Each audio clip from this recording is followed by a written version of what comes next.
एक गांव में रहने वाला एक युवक अमन हमेशा दुखी रहता था। उसके पास पैसे नहीं थे, नौकरी नहीं थी और उसे लगता था कि उसका जीवन व्यर्थ है। एक दिन निराश होकर वह गांव के बाहर एक जंगल में स्थित एक संत की कुटिया में पहुंचा। गुरुजी, अमन बोला, आंखों में आंसू लिए, मेरे पास कुछ नहीं है, मैं बहुत गरीब हूं। संत मुस्कुराए और उसे एक टोकरी थमाते हुए बोले, बेटा, इस टोकरी को ले जाओ और नदी से पानी भरकर लाओ ताकि मैं चाय बना सकूं। अमन हैरान हुआ। टोकरी पुरानी और जर्जर थी, उसमें बहुत सारे छेद थे, लेकिन गुरुजी का आदेश मानकर वह नदी पर गया। उसने टोकरी में पानी भरा, लेकिन जैसे ही वह वापस चलता, पानी बूंद बूंद करके बह जाता। कुटिया पहुंचते पहुंचते टोकरी एकदम खाली हो चुकी थी। यह तो असंभव काम है गुरुजी, अमन ने निराश होकर कहा।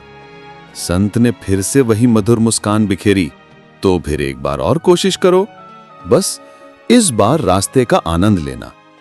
अमन फिर नदी पर गया। इस बार उसने ध्यान दिया कि जैसे जैसे पानी टोकरी से रिस रहा है, वह सूखी जमीन को तर करता जा रहा है।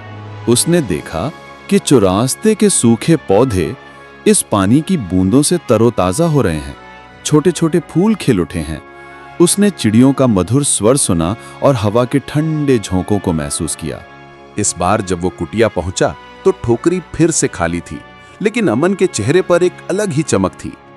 गुरुजी, वो बोला, टोकरी तो खाली है, लेकिन मेरा हृदय आज इतने सुंदर अनुभवों से भर गया है। संत ने कहा, यही तो जीवन का रहस्य है बेटा। टोकरी तुम्हारा शरीर है और पानी भौतिक संपत्ति। संपत्ति आती जाती रहती है, लेकिन तुम्हारे अनुभव, तुम्हारी खुशियां और तुम्हारे द्वारा किए गए छोटे छोटे अच्छे कर्म, यही हैं वो फूल जो तुम्हारे रास्ते को सुगंधित करते हैं। तुम सोचते हो तुम गरीब हो क्योंकि तुमने केवल खाली टोकरी को देखा। आज जाकर देखो तुमने कितने फूल खिला दिए। उस दिन अमन को एहसास हुआ कि उसके पास देने के लिए कुछ नहीं था, लेकिन बांटने के लिए बहुत कुछ था। एक मुस्कान, एक मदद का हाथ, एक सुनने वाला कान। उसने एक छोटा सा स्कूल शुरू किया, गरीब बच्चों को पढ़ाने लगा। वो आज भी आर्थिक रूप से धनी नहीं है, लेकिन उसका जीवन अनुभवों, प्यार और संतोष से भरपूर है। सीख, सच्ची संपत्ति वो नहीं है जो तुम्हारे हाथ में रुकती है, बल्कि वो है जो तुम दूसरों के जीवन में बहाते हो।